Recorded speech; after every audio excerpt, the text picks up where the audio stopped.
أعوذ بالله من الشيطان الرجيم. بسم الله الرحمن الرحيم. تبارك الذي بيده الملك وهو على كل شيء قدير.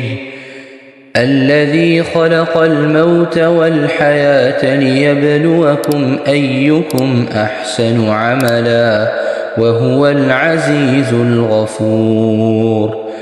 الذي خلق 7 سماوات طباقا ما ترى في خلق الرحمن من تفاوت فارجع البصر هل ترى من فطور ثم ارجع البصر كرتين ينقلب إليك البصر خاسئا وهو حسير.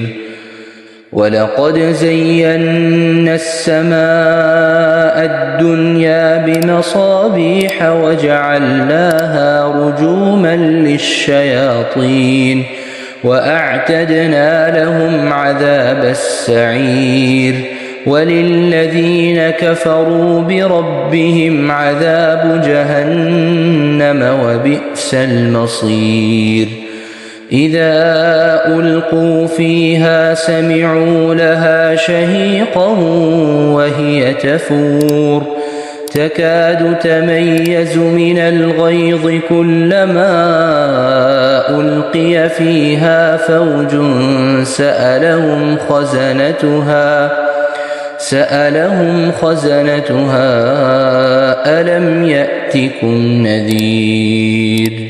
قالوا بلى قد جاءنا نذير فكذبنا وقلنا ما نزل الله من شيء إن أنتم إلا في ضلال كبير.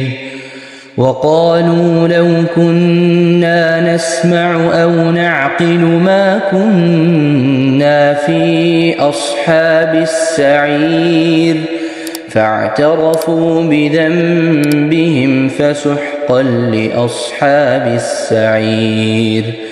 إن الذين يخشون ربهم بالغيب لهم مغفرة وأجر كبير. وأسروا قولكم أو اجهروا به إنه عليم بذات الصدور.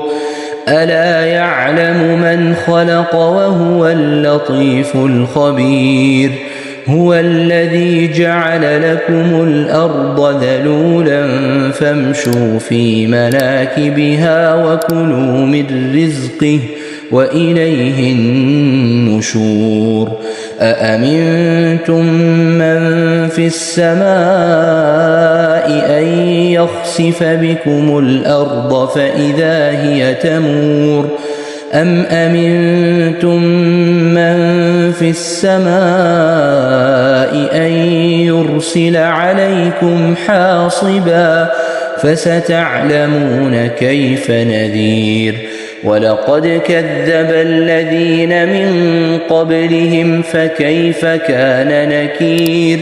أولم يروا إلى الطير فوقهم صافات ويقبضن ما يمسكهن إلا الرحمن إنه بكل شيء بصير. أمن هذا الذي هو جند لكم ينصركم من دون الرحمن إن الكافرون إلا في غرور. أمن هذا الذي يرزقكم إن أمسك رزقه بل لجوا في عتو ونفور. أفمن يمشي مكبا على وجهه أهدى أمن يمشي سويا على صراط مستقيم. قل هو الذي أنشأكم وجعل لكم السمع والأبصار والأفئدة قليلا ما تشكرون قل هو الذي ذرأكم في الأرض وإليه تحشرون ويقولون متى هذا الوعد إن كنتم صادقين قل إنما العلم عند الله وإنما أنا نذير مبين فلما رأوه زلفة سيئت وجوه الذين كفروا وقيل هذا الذي كنتم به تدعون قل أرأيتم إن أهلكني الله ومن معي أو رحمنا فمن يجير الكافرين من عذاب أليم قل هو الرحمن آمنا به وعليه توكلنا فستعلمون من هو في ضلال مبين قل أرأيتم إن أصبح ماؤكم غورا فمن يأتيكم بماء